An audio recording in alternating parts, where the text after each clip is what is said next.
ইউক্রেনে রাশিয়ার সামরিক অভিযান থেকে শুরু করে গাজায় ইসরায়েলি আগ্রাসন, দেশে দেশে অভ্যুত্থান পরবর্তী সরকার পতন এবং সরকার গঠন, ঢালাওভাবে মার্কিন প্রশাসনের দেশে দেশে চড়া শুল্ক আরোপ, সব মিলিয়ে গেল কয়েক বছরে সারা বিশ্বে যেমন বেড়েছে ভূরাজনৈতিক অস্থিতিশীলতা, তেমনি বেড়েছে বাণিজ্য অস্থিরতাও, পাল্লা দিয়ে বাড়ছে অর্থনৈতিক অনিশ্চয়তা। যুক্তরাষ্ট্র ইউরোপীয় ইউনিয়নে নীতি নির্ধারণী পর্যায়ে বড় ধরনের পরিবর্তনে জানুয়ারি থেকে এখন পর্যন্ত অনিশ্চয়তা বেড়েছে দ্বিগুণ। আন্তর্জাতিক মুদ্রা তহবিলের বিশ্ব অনিশ্চয়তা সূচক বলছে 2008 সালের জানুয়ারি থেকে 2025 সালের জানুয়ারি পর্যন্ত ঊর্ধ্বমুখী এই সূচক। একই অবস্থা নীতি নির্ধারণে অনিশ্চয়তা সূচকও, যে কারণে বেড়ে গেছে বাণিজ্যে অনিশ্চয়তা সূচক।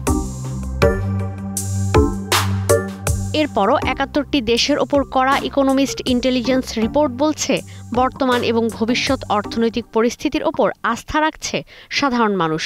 2008 সালের মন্দা এবং 2022 সালের করোনা মহামারীর পর নেতিবাচক অবস্থায় ছিল অর্থনীতির সেন্টিমেন্ট ইন্ডেক্স, কিন্তু অন্যান্য যে কোনো সময়ের তুলনায় এখন সেন্টিমেন্ট সূচক ইতিবাচক অবস্থায় আছে।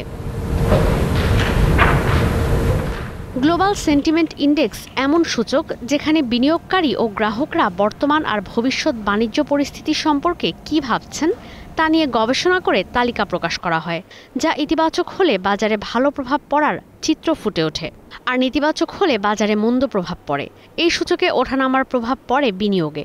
সূচক নিম্নমুখী হলে বিনিয়োগকারীরা আস্থা হারিয়ে বিনিয়োগ কমিয়ে দিতে পারেন। এর আগে গেল সেপ্টেম্বরে জাতিসংঘের বাণিজ্য ও উন্নয়ন বিষয়ক সম্মেলন আংটাডের প্রকাশিত প্রতিবেদনে বলা হয়েছিল সারা বিশ্বে অতীতের যে কোনো সময়ের তুলনায় বাণিজ্যে অনিশ্চয়তা বেড়েছে, ঝুঁকিতে আছে স্বল্পোন্নত দেশগুলো। বছরের প্রথম প্রান্তিকে এই অনিশ্চয়তা গেল 20 বছরের মধ্যে সর্বোচ্চ ছিল, যার অন্যতম কারণ ছিল ট্রাম্পের শুল্ক যুদ্ধ, যে ইস্যুর সমাধান এখনো হয়নি। ঈশিতা ব্রহ্ম, স্টার নিউজ।